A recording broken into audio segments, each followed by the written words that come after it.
विश्वानि देव सवितर्दुरितानि परासुव यद्भद्रं तन्न आसुव। ओम शांति शांति शांति।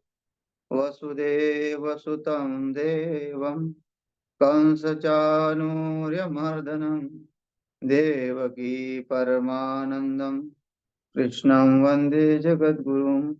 श्री सद्गुरुदेव भगवान की जय। प्रस्तुत श्रीमद् भगवद गीता का 9वां अध्याय और 18वां श्लोक चल रहा है। इस श्लोक के ऊपर थोड़ी कल चर्चा हुई थी और यहाँ भगवान अपने स्वरूप अवस्था का वर्णन करते हैं कि किस तरह मेरी शक्ति चराचर में फैली हुई है और किस तरह वो कार्य मेरे सत्ता से हो रहे हैं। या मेरा कहने से भगवान का ये नहीं समझ सकते हम कि उनका अभिमान युक्त बोल रहे हैं। वो आत्म शक्ति जो है वही प्रस्तुत कर रहा है कि जो सब चराचर में जो हो रहा है वो इसी के द्वारा ही हो रहा है। तो यहाँ जो भगवान की जो गति जो गति है वो ईश्वर की गति के बिना कोई भी शक्ति जो है प्राप्त नहीं है किसी को, क्योंकि ईश्वर की शक्ति से ही जुड़ी हुई। बोलते ना हमने अलग शक्ति प्राप्त कर ली। भाई तुमने अलग शक्ति कहाँ से प्राप्त कर ली? उसी ईश्वर से। कोई किसी अंदर अगर विशेष गुण होता है तो विशेष गुण की हम चर्चा किसी विशेष शक्ति से करते हैं, ना कि उससे भाई इसमें तो बड़ी शक्ति है। नहीं, इसके अंदर कुछ दैवी गुण है। तो दैवी गुण जो होता है वही जो शक्ति उस पुण्य को बढ़ाने वाला, मतलब जो पुण्य का संचय उसके प्राप्त हुआ है, उसको प्राप्त हुआ है, उसी से वो आगे बढ़ा हुआ है और वही अपने गंतव्य तक पहुंच रहा है। तो यहाँ जो स्थिति बनी हुई है कि इस संचालन हो रहा है, अधिष्ठाता जो है वो परमात्मा ही है। कहते हैं गतिर्भर्ता प्रभु साक्षी निवास शरणम सुहृत प्रभव प्रलय स्थानम निदानम बीजम अव्ययम। भगवान इस संसार का बीज रूप है। बिना बीज का वृक्ष फलित नहीं होता। कोई भी वृक्ष देखो, कोई भी जीव देखो, उसको बिना बीज का जो वो नहीं है ना। ये कहावत है। लोग बोलते हैं कि सबसे पहले कौन है, मुर्गी पहले है कि अंडा पहले है? तो वैसे अगर हम पहले बोलेंगे कि बीज पहले है कि वृक्ष पहले है, वृक्ष से बीज निर्माण हुआ और बीज से वृक्ष निर्माण हुआ, इसका अर्थ यह है कि दोनों भिन्न नहीं है, अभिन्न अंग है। अगर होते तो पहला कोई और होता। तो यहाँ हम अनादि से आ रहे का मतलब क्या है कि वो स्वयं है तभी तो आ रहे हैं। अगर वो स्वयं नहीं होता तो हम कहाँ से आते? तो हम जो है वही है। जैसे ये बता नहीं सकते कि ये बीज पहले है कि वृक्ष पहले है ना, अंडा पहले है कि मुर्गी पहले है, ऐसे हम बता नहीं सकते। वैसे ही वो परमात्मा जो है अगर अलग होता तो उसको उसकी उत्पत्ति होती, लेकिन वही सब कुछ बना हुआ है। वह जो बीज है वही वृक्ष है। बस बीज जब जब पेड़ सूखने लग जाता है तो वो बीज जो वृक्ष है वो बीज में समाहित होता है। अब जब वर्षा वृष्टि होती है तो वो बीज ही अंकुरित होके जो है वृक्ष, उसमें से वृक्ष पैदा होता है। तो ऐसा जो कार्य है वो भगवान का कार्य है। वो इसलिए कहते हैं गतिर भरता प्रभु साक्षी। जो गति है प्राप्त होने योग्य, उस परमात्मा को हम प्राप्त होते हैं, बिना गति के नहीं होते। हमारी जितनी गति होगी उसी के अनुसार हम उसको प्राप्त हो जाएंगे। अगर हमारे गति में थोड़ा सा धीमापन है, हम आलस करते हैं अपने आचरण में, तो हमारी गति नहीं बनेगी। क्योंकि ये गति कब बनती है? जब हम अपने जीवन का स्पीड बढ़ाएंगे। और स्पीड कौन सा?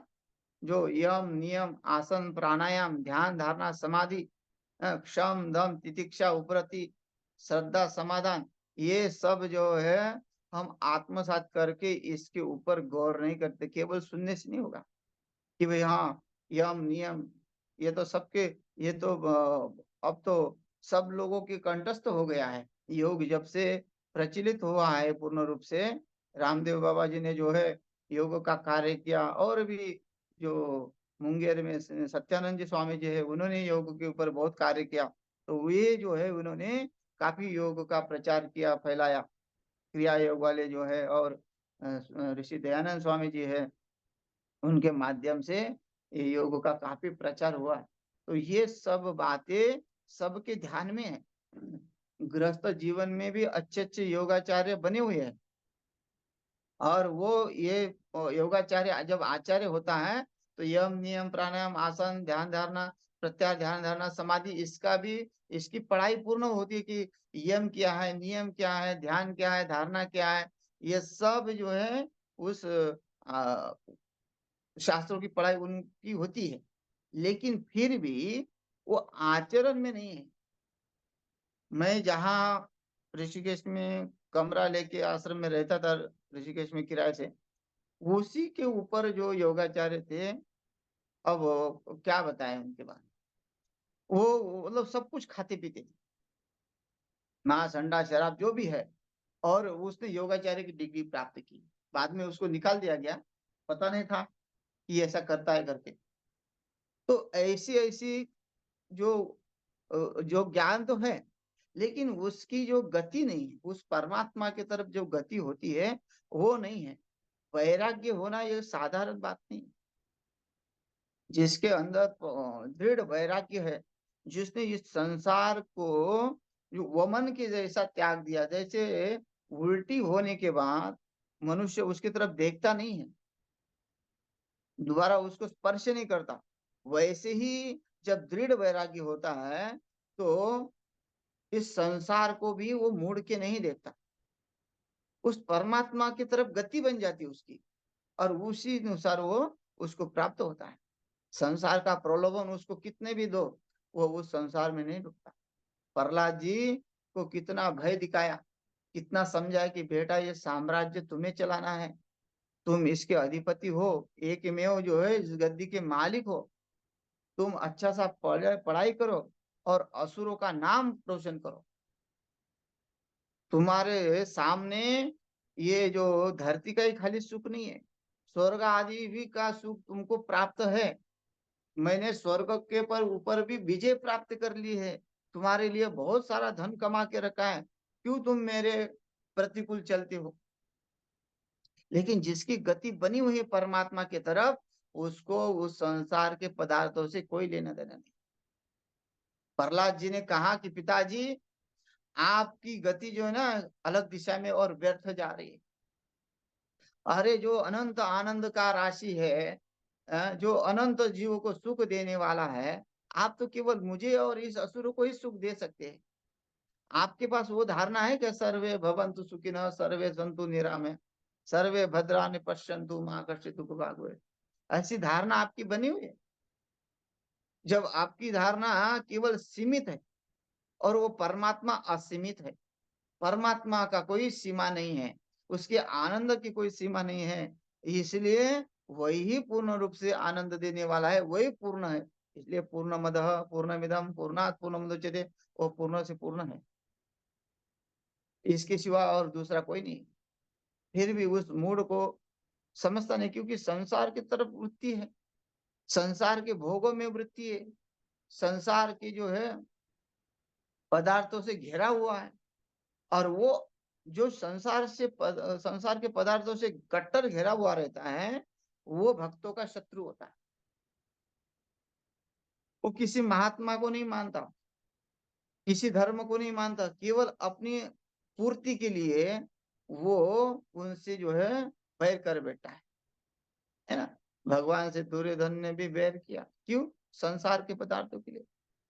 हिरण्यकश्यप ने प्रहलाद से बैर किया, क्यों? क्योंकि संसार के पदार्थ के लिए, कि ये मेरा जो है, मेरे घर में जिस मार्ग पे मैं जा रहा हूँ, और ये मेरे घर में मेरे मार्ग पे न चलते हुए मेरे उल्टे मार्ग पे चल रहा है। उल्टा मार्ग उसके लिए कौन सा है?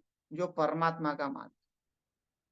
अगर घर में थोड़ा सा बच्चा भजन करने लग गया, माला जपने लग गया, तो घर वालों को डर सताने लगता है कि मेरा बच्चा महात्मा न बन जाए, घर छोड़ के भाग न जाए, फिर इतनी प्रॉपर्टी का क्या होगा जो मैंने कमाई। डर लगा रहता है लोगों को, कई लोगों को डर लगा रहता है। ये साधु संतों तो बाहर बाहर से मिलते हैं, लेकिन साधु संतों को घर में नहीं लाते। कई लोग जो ऐसे हैं, घर में नहीं ला सकते। उनको पता है घर में आए तो हमारे घर का वातावरण बिगड़ जाएगा। अगर भगवतमय हो गया तो सब लोग इन्हीं बाबा के चक्कर में रह गए, और घर के काम काज और जो कार्य है वो नहीं होंगे। ऐसे भी बुद्धि लगाने वाले जीव है। तो ये इससे गति बनने वाली नहीं। जो प्रहलाद की गति देखो, ऐसी गति बन गई, सब कुछ छूट गया। अपने शास्त्र कहता है कि भाई पिता का आदेश, पिता के आदेश का पालन करो। लेकिन जो ज्ञान प्रहलाद जी को था, वो ज्ञान ऐसी सीमा तक पहुंचा था कि उनको सत्य और असत्य का निर्णय करने ठीक ढंग से आता है। अगर उसके उनके पास ज्ञान नहीं होता, जिसके पास सत्य और असत्य का ज्ञान है, और वो सामने को भी पहचानता है कि ये कितना पहुंचा हुआ है। अगर सामने वाला मूड है तो वो समझ जाता है कि मूड है, इसकी बातों का तथ्य नहीं है, इसलिए वो उसको नजरअंदाज करता है। तो वैसे ही प्रहलाद जी ने अपने पिता के शब्दों को नजरअंदाज किया। क्यों? नहीं तो पिता की आज्ञा मानना शास्त्र का एक नियम है। जैसे परशुराम जी ने अपने जमद अग्नि जो उनके पिताजी थे, उनका जो है, उनका उनके वाक्यों के अनादर नहीं किया। उन्होंने कहा कि बेटा अपने माता का सिर काट दो। तो परशुराम जी ने बिल्कुल नहीं सोचा, एक क्षण में सिर काट दिया। क्यों? कि उनको पिता है कि मेरे पिता सामर्थ्यवान है। जैसे परशुराम जी थे समदर्शी, वैसे ही उनके पिताजी थे। लेकिन उनको पता है कि ये उनकी कोई लीला है, वो इसमें भी कोई तथ्य छुपा हुआ है। इसलिए बिना कुछ सोचे उसने अपने माता का सिर काट दिया। फिर दोबारा उन्होंने अपने माता का सिर मांग लिया, तो वो जुड़ भी गया। तो उतना सामर्थ्य उनके पास है, तो इसलिए उन्होंने ऐसा किया, पिता का अनादर नहीं किया। लेकिन यहाँ भक्त प्रहलाद जी अपने पिता को अच्छी तरह जानते हैं। ये खाली ये जीव के ऊपर जो है चिल्ला सकते हैं। इनके पास वो सामर्थ्य नहीं है, जो कर तुम अकर तुम सामर्थ्य होता है, वो इनके पास नहीं है। वो किसी मरे हो कि जीवित नहीं कर सकते। हाँ, खुद जीवित रहने के लिए वो प्रयत्न कर रहा है। हिरण्यकश्यप खुद जीवित के लिए प्रयत्न कर रहा है। प्रहलाद का शत्रु क्यों बना हुआ है? क्योंकि उसको खुद जीवित रहना, उसको लगता है कि ये नारायण का भक्त है, और नारायण उसका शत्रु है, क्योंकि नारायण के सिवा और उसको कोई मार ही नहीं सकता। इसलिए और नारायण ने उनके भाई को मारा। हाँ, हिरण्याक्ष जो वध किया था, तो उन्होंने कट्टर शत्रुता अपनाई थी उनके साथ, कि मैं उनको उनका विरोध करता रहूंगा। तो ये कहने का तात्पर्य है कि जो प्रहलाद जी की गति है, जो भक्ति दृढ़ भक्ति है, वो उनके भक्ति में कभी भी व्यवधान नहीं होता। वो अपने मार्ग पे इतने तटस्थ होते हैं कि चाहे संसार का कितना भी दुख आए, उसमें वो डगमगाते नहीं है। उसमें वो धीरे रहते हैं, क्योंकि उनको पता है कि परमात्मा मेरे साथ है, और जो सब कार्य हो रहे परमात्मा के इससे हो रहा है। प्रभु आपके कृपा से सब काम हो रहा है, ऐसा है भजन है। तो ये कुंती का देखो, बिल्कुल निर्भय है। कितने दुख है संसार में, कितना पीड़ा है। 5 ही लोग है पुत्र, और ये भी पता चलेगा कि छठवा मेरा कर्ण है। कितनी पीड़ा है अंतकरण में। लेकिन जब परमात्मा साथ में है, पूरा निर्भय है। जैसे परमात्मा कह रहे वैसे ही कर रही है। उसने इतने दिन छुपा के रखा कि कर्ण मेरा बेटा है, लेकिन परमात्मा ने कहा कि तुम आज बताओ। तो इसने ये नहीं कहा कि अभी तुम क्या कर रहे हो, मैं इतने साल मेरे बेटे का नाम छुपा के रखी, अब मेरा नाम बदनाम हो जाएगा, मैंने जवानी में उसका नाम नहीं लिया, अब तुम बुढ़ापे में कह रहे हो कि उसका नाम बताओ। मेरे जो सगे संबंधी है वो क्या कहेंगे, क्या सोचेंगे मेरे बारे में। ये कुंती ने नहीं सोचा, क्योंकि अब परमात्मा स्वयं बोल रहे हैं कि तुम जो है बताओ। तो ये बात जो है तुरंत जो है उसने मान ली कि हाँ ठीक है, आप जो कहते हैं सही है। क्यों कि उसको पता है यही सब कुछ करता रहता है, इसी के कारण आज तक हम जो है अन्न खा रहे हैं, इसी से कारण हम आज तक सांस ले रहे हैं। तो जो जिसके ऊपर उसके ऊपर जो निर्भय हुआ है, योगक्षेम वहाम्यम अनन्याश्चिन्तयन्तो माम ये जना पर्युपासते तेषां नित्यभियुक्तानां योगक्षेम वहाम्यम। जो अनन्य परमात्मा के शरण में है, वो उसकी गति रुक नहीं सकती, वो गति भरता है, क्योंकि उसके अंतकरण में प्रभु साक्षी है। उस परमात्मा साक्षी रूप से उसको कहता है कि मैं हूं, तू घबरा मत, तू आगे बढ़। और वो वैराग्य से आगे बढ़ता है, क्योंकि उसको संसार एकदम असार लगता है, और सार परमात्मा है उसके पास, तो संसार असार है। इसलिए भगवान साक्षी है। क्यों? क्योंकि वो वहां उसका निवास है अंतकरण में, अंतकरण में उसी को बेटा दिया। अब उसका सिवा दूसरा अंतकरण में कोई है नहीं, प्रहलाद के अंतकरण में कोई है नहीं, ध्रुव के अंतकरण में दूसरा कोई है नहीं, नारद जी के अंतकरण में दूसरा कोई है नहीं, क्योंकि उसमें जहाँ परमात्मा का निवास है वहां दूसरा कोई और हो ही नहीं सकता।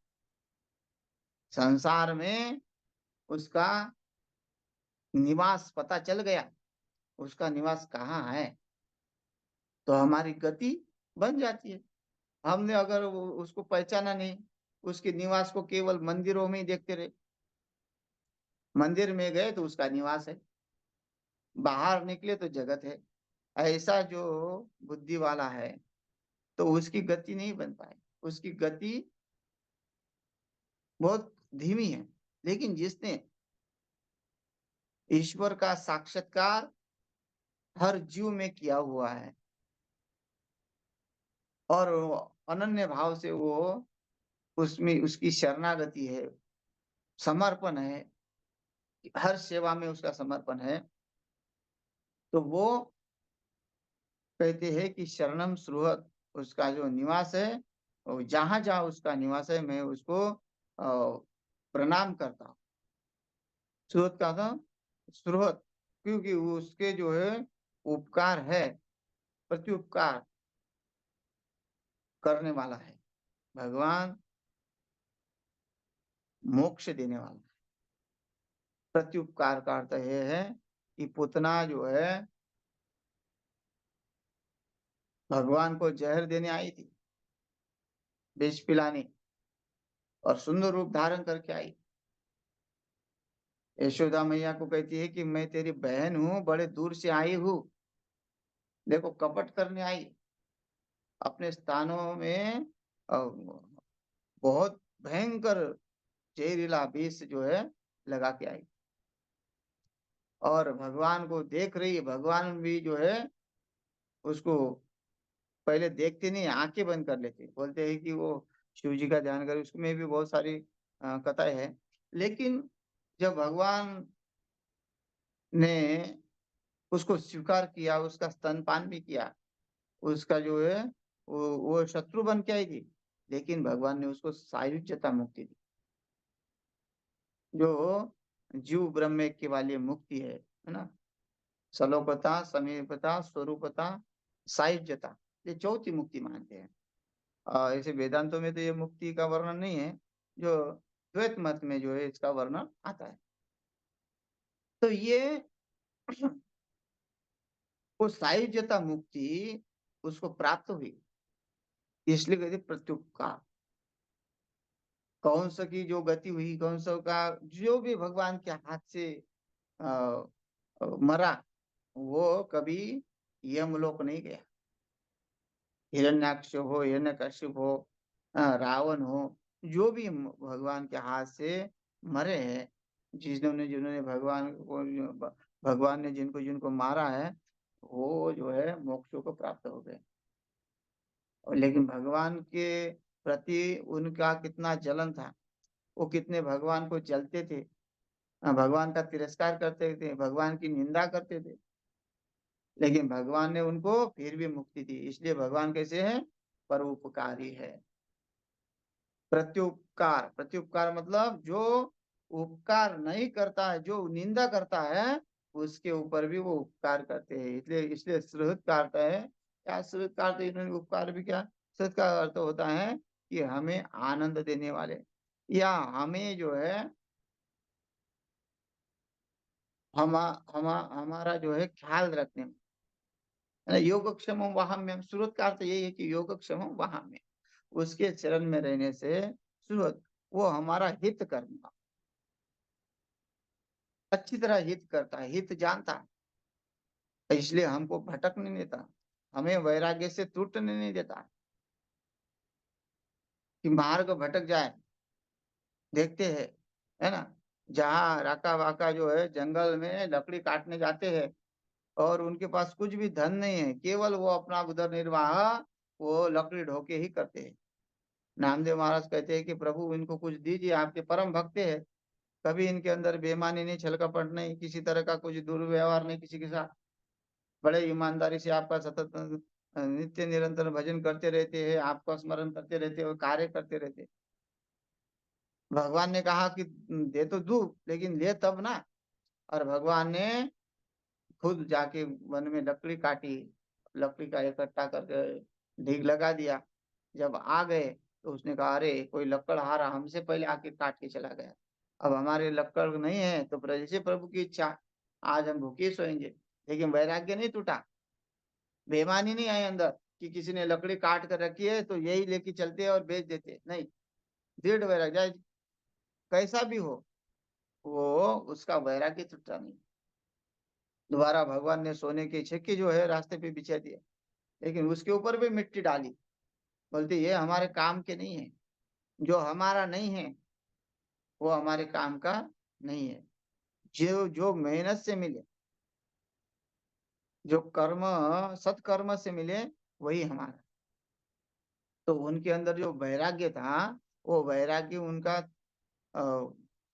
नष्ट नहीं हुआ कि चलो आज भूखे ही सोना पड़े तो यही लकड़ी लेके चलते हैं, इसी के ऊपर उधर निर्वाह हुआ, नहीं, भूखा रहना पसंद किया, लेकिन उस परमात्मा की जो शरणागति है, वो शरणागति से उनका वैराग्य दृढ़ रहा। तो इसलिए क्यों, और भगवान के पता है कि ये सबको करता वर्ता वही है, हम खा रहे तो उसी की कृपा से खा रहे, हम भूखे भी है तो उन्हीं की कृपा से हो हो रहे हैं, वही सब कुछ है। भूखा रखने वाला भी वही है और खिलाने वाला भी वही है। इसलिए प्रभव प्रलय स्थानम, प्रभव मतलब उत्पत्ति करता भी वही है और प्रलय करता भी वही है। हाँ, उसका स्थान भी है और वो स्थान भी नहीं है। प्रभव प्रलय स्थानम, स्थिति का आधार, वो निधान करता, सबका निधान करता है। और निधान ये है कि पाप पुण्य को जानने वाला, निधान का अर्थ है कि पाप पुण्य को जानता है, तुम्हारे सत्कर्म है कि असत्कर्म है, तुम कर क्या रहे हो, ये सब कुछ जानने वाला वो परमात्मा ही है ना। पहले भी आया था कि वो सब कुछ जानता है। तो निधान का अर्थ ये है पाप पुण्य को जानने वाला, उस जगत का मालिक है, अव्यय, अव्यय मतलब अविनाशी, वो साक्षी है। भाई तुम किसी के सामने खून करो और जज के सामने तुमको जेल हो गई, किसी ने तुम्हारा रिपोर्ट दे दिया और किसी जिसने देखा था उसकी मृत्यु हो गई, तो तुम क्या करो, हो जाओगे, बड़ी हो जाओगे, निर्दोष साबित हो जाओगे, क्योंकि कोई प्रूफ नहीं है, कोई साक्षी नहीं है। इसलिए वहां से छूट गया, क्योंकि वो जीव जो है नष्ट हो गया। लेकिन परमात्मा कभी नष्ट होने वाला नहीं है, अव्यय। अव्यय का अर्थ होता है जिसमें विकार नहीं होता, जो नष्ट नहीं होता, जो कभी बदलता नहीं, भूत भविष्य वर्तमान में जैसा एक जैसा जो रहता है, उसका अव्यय कहते हैं। उसमें कोई बदल नहीं होता। मनुष्य के बाल सिर के अभी काले हैं, कुछ दिन के बाद सफेद हो जाएंगे। अभी अच्छा सा है, बाद में झुर्रियां भी पड़ जाएंगी। लेकिन उस परमात्मा में कोई भी किसी प्रकार का विकार नहीं है। वो जैसा था वैसा ही रहेगा, जैसा है वैसा ही रहेगा। उसकी स्थिति में, उसके स्वभाव में कोई बदल नहीं होता है। वो सत्व रज तम से जो है परे है। जीव सत्व रज तम से घिरा हुआ है, इसलिए क्षण क्षण में बदलता रहता है, प्रकृति बदलती रहती है, और इसलिए वो नहीं बदलता है। अव्यय है। अव्यय का मतलब जो साक्षी, ये जो अविनाशी है, वही सबको जानने वाला, सबके अंतःकरण को जानता है, कौन कैसा है? निदानम। निदानम का अर्थ होता है कि सो साक्षी है, सबको जानते हो, जानने वाला है, इसलिए वो कोई बच नहीं सकता उसके कानों से, है ना। व्यवहारिक जज के कानून से तुम बच पाओगे क्योंकि तुम्हारा तुम्हारा साक्षी नहीं है। साक्षी मार दिया गया, मर गया, तो तुम जेल से छूट गए। लेकिन भगवान के यहाँ साक्षी की जरूरत नहीं, स्वयं साक्षी है भगवान। स्वयं दंडाधिकारी है, दंड देने वाला स्वयं है, और स्वयं निर्णय करता है कि सही क्या है, गलत क्या है। तुम्हें और किसी साक्षी की वहां जरूरत नहीं है। प्रूफ नहीं है कि तुमने क्या कार्य किया और क्या नहीं किया, वो सब कुछ जानने वाला है। तो ऐसे निधानम, वो सबका निधान है, सबके अंदर स्थापित है। बीजम अव्ययम। अब कहेंगे वो कब का है, तो हम बता नहीं सकते। साक्षी है भी कब, कब से, उसकी उम्र क्या है, तो हम बता नहीं सकते। बीजम अव्ययम। अव्यय का अर्थ है कि वो अविनाशी है, और जो बीज रूप से इस उत्पत्ति करता है। कब से ये उत्पत्ति हुई कोई बता नहीं सकता, कोई शास्त्र कह नहीं सकता कि इतनी, हाँ सृष्टि का निर्माण हो जा रहा है, अनेक अनेक बार सृष्टि हुई, अनेक बार प्रलय हुआ, उत्पन्न हुई, लेकिन उसकी सत्ता कब से है ये कोई नहीं समझ सकता कि भाई इसकी सत्ता यहाँ से है ना। जैसे लोग अंग्रेज का काल बताते हैं, मुगलों का काल बताते हैं, किसी संत या सांप्रदायिक जो संप्रदाय स्थापित हुआ उसका हिस्सा बताते हैं।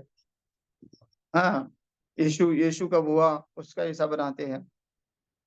भगवान श्री कृष्ण हुए वो उसका भी बताते हैं, है ना। जहाँ से हमारा वराह अवतार शुरू होता है वहां से बताते हैं। लेकिन उसके पहले का नहीं बता सकते।